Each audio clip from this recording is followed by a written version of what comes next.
Suzanne and Margaret here from the Project Manager Clinic, and today we're in my place. And we're at, where are we, Margaret? We're at Club York. Club York. So Club York, and we're going to be talking, of course, project management stuff, as we always do.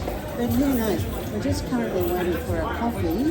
So when our coffee comes, we'll get into it. So give us a thumbs up and don't forget to subscribe.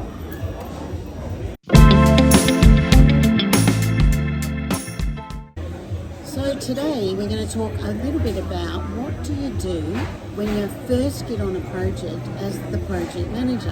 Where do you even start? For people like us, we know where to start on these projects because we've done it so many times. Yeah. Mind you, there are probably some confusing cases sometimes where things are not quite a project, but for us, we can work out it's not really a project and we know how to sort that out. Yeah. But for people that really aren't experienced, Martin, where do they even start? Suzanne, it's really funny that you asked me that question because I was asked that question at an interview. Ooh. And Really? yes, they said, where do you start as a project manager when you're going to come on board? And I said, the first place to start is at the business case. If you've got one. If you've got one. Now, if you don't have one, you have to identify and potentially put in a 1 or 2 pager high level kind of brief as to what the project's about, how many people, what are you doing, what's the outcome, what are the benefits, how much money are you going to spend, and that's where you start. Usually the business case will have all that information. Yeah. And then you extract that and you take it from there to commence. You have all your tools and then that's where you start. You know, when I first had to do my very first business case, I was terrified because I'd been doing projects before that, but nobody had actually asked me to do a business case. And I thought, oh my gosh, what am I going to do? But it's not as complicated as it sounds. So if I can just get you, Margaret, to just repeat those key bits of what's in the business case. And for you out there in YouTube land, if you've not done this before, forget about the enormity, as it seems, of writing a business case. Just listen to the parts that Margaret's talking about to focus on. That's right. So when I am asked to write a business case, the first thing I do is I start with the background. And I always write it in the negative. Now the reason why you write it in the negative is because the whole purpose of doing this project is the positive that's going to come out of the negative. Wow, I've never ever thought of that before. So you start with the negative. The things are falling apart, stuff's not working, too many errors, things are not connecting, loss of transactions, whatever the case may be. Yes, because that's the case. That's the case. That is the reason why you're putting the business case together. What a great way of doing it. Yeah, and so I always start the background in the negative, and then to write the business case and the reason why you're going ahead with the business case, it's in the positive. And every sentence in the negative has to have a positive. Yeah. So, yes, exactly. So if there's missing transactions, you are putting in a new system or whatever the case may be to eliminate the drop in transactions because maybe the system doesn't have the bandwidth or the capacity. Yeah. Or maybe it's too manual. There's too many manual things that are being done, and so there's too many errors. Yeah. And that's the other thing. So if there's too many data entry manual things, you are potentially putting in a new system, for example, and it's actually eliminating the possibility of all these errors, and that's the reason why you're putting it in. And hence that's the justification as to why you're putting in the project. Wow, that is, I've just never heard it explained that way. That is so simple and logical that just from what Margaret said, you can see that you can craft a paragraph, if nothing else, one paragraph that says what needs to be fixed and what's the justification for doing it. It's almost like the problem statement, but a little bit broader. But that's for another day, the problem statements. And what do we do next?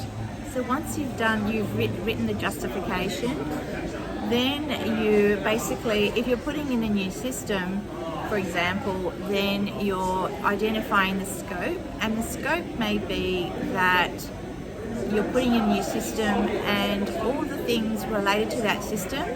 So it might be change management, it might be training, it might be basically communicating the new system. That is included in the scope. Now, it's just as important to put in what's in scope and putting in what's out of scope. And the reason why you have to identify what's out of scope is because people will start to assume that you are going to solve the entire world's problems with this business case. And that may not be the case, because then, you know, it may get out of hand. You might blow out the budget, you might blow out the timeline. You might need a whole army of people instead of maybe a few. So you have to really specify what's in and what's out of scope. You know, I think that out of scope thing is a real thing that new people into project management don't do so much. They don't think about it, and if they do think about it, many project managers in the early days are a bit fearful of clarifying, well, this is in scope, sponsor, this is out of scope. And particularly when you're dealing with vendors, in and out of scope is really important, because they'll surely tell you really quickly what's out of scope for them, particularly if a contract's involved. That's right, and sometimes they actually want to put stuff in scope because they want to charge you more money and do more work for you. And so they'll try and fit in extra things. You've got to be so careful. That's right. Okay, so we've got the what's wrong, what do we have to fix, what's the justification. Now we're talking about the scope, so we're building that scope, what's in and what's out of scope. You talked a little bit about change management and other things. Where do we go? What are the next components? So the other components are that you have to identify the resources that you need to be able to do this project. So, and you have to also work out whether you're outsourcing it to a supplier, in which case you may have to do some procurement, or whether you're doing it in-house, and in that instance you would have the resources available in your company to be able to do the work.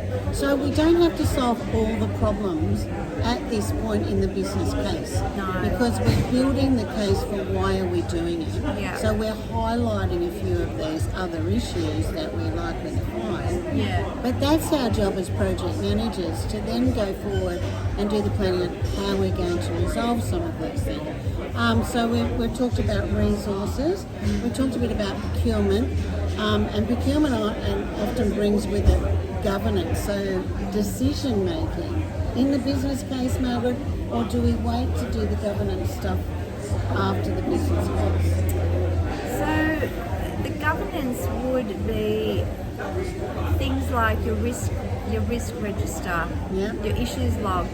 Now, at this point when you're doing a business case, typically there is no issues that have come out of it. But you will have a few risks, and those risks are usually identified in the business case as well.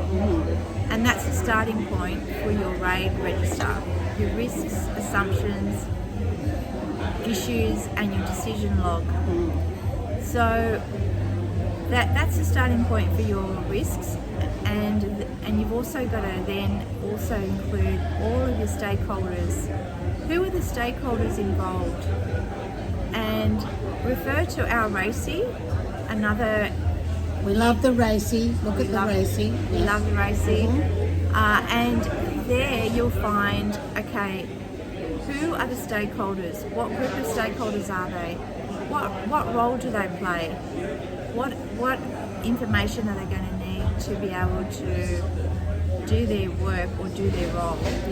So that's another thing that we need to have in the business case is the person and the role and basically the title in the project, which may be different title to what they do day to day. Yeah, day to day. Yeah, of course, absolutely.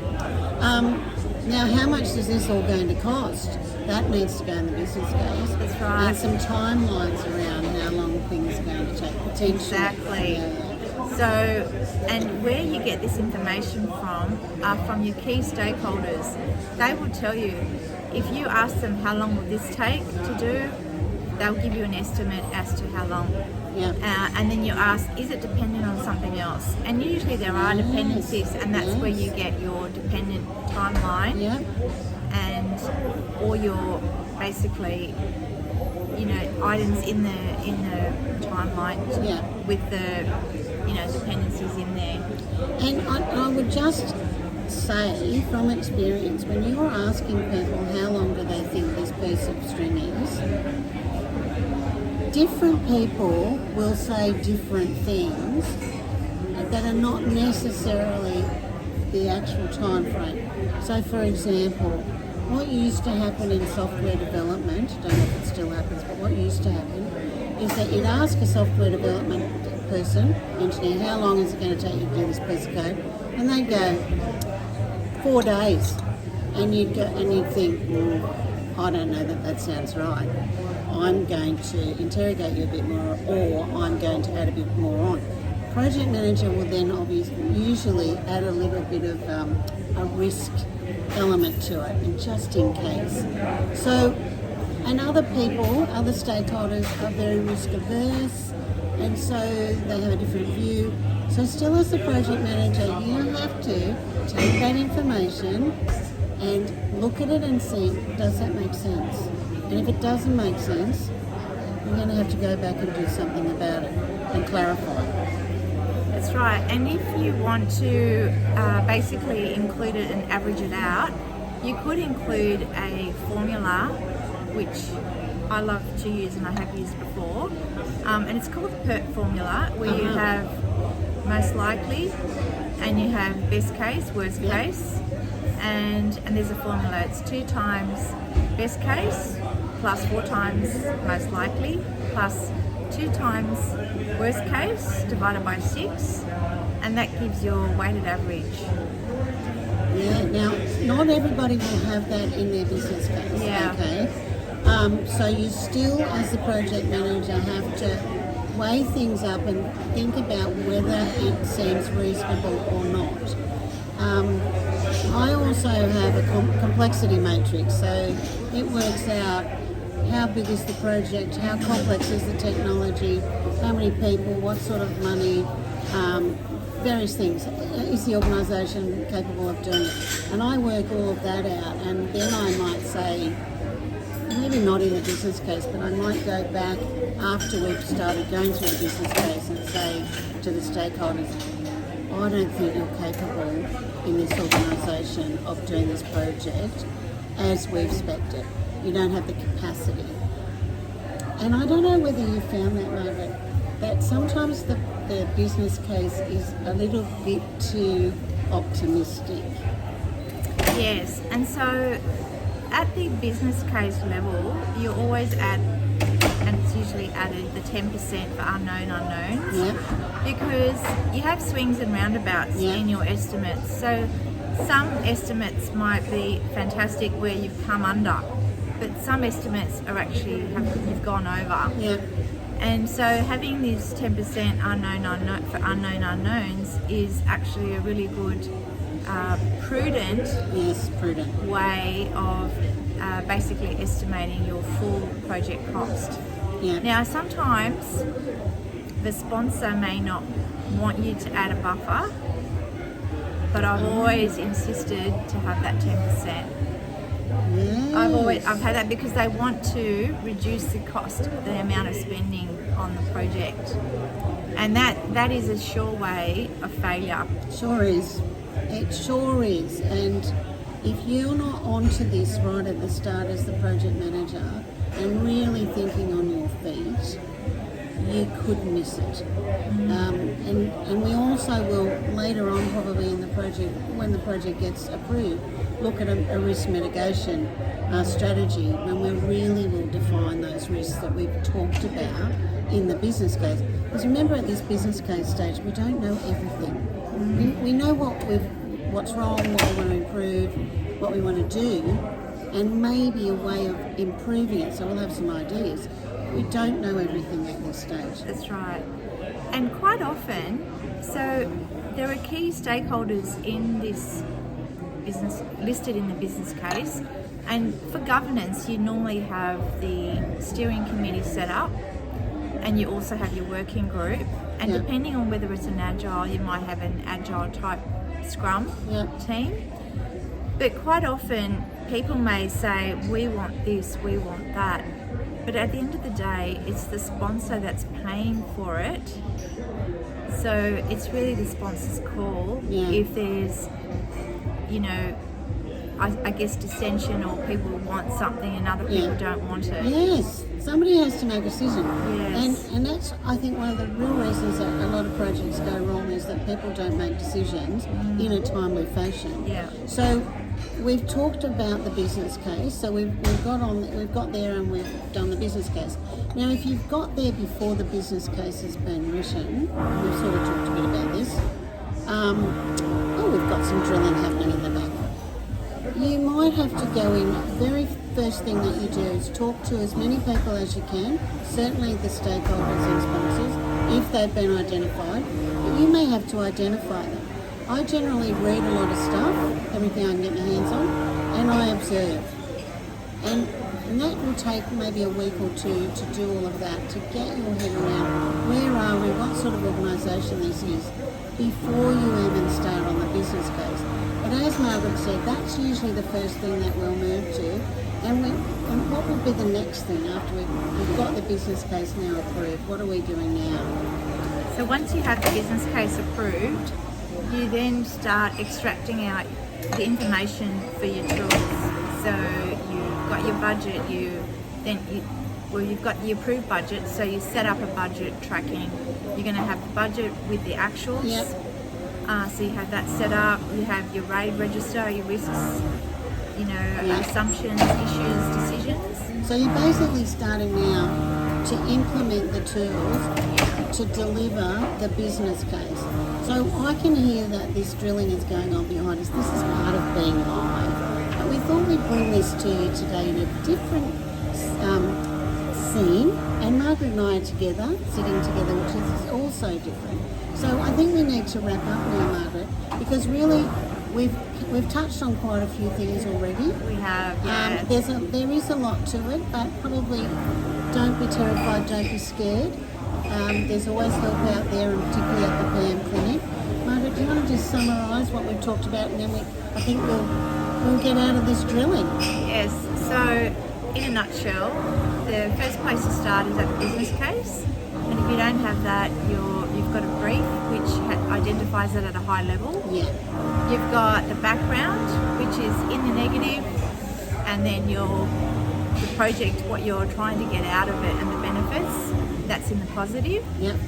You're going to have the risks, the costs, the resources, the titles of those resources, and any stakeholders, and you are going to have that's pretty much it, I think.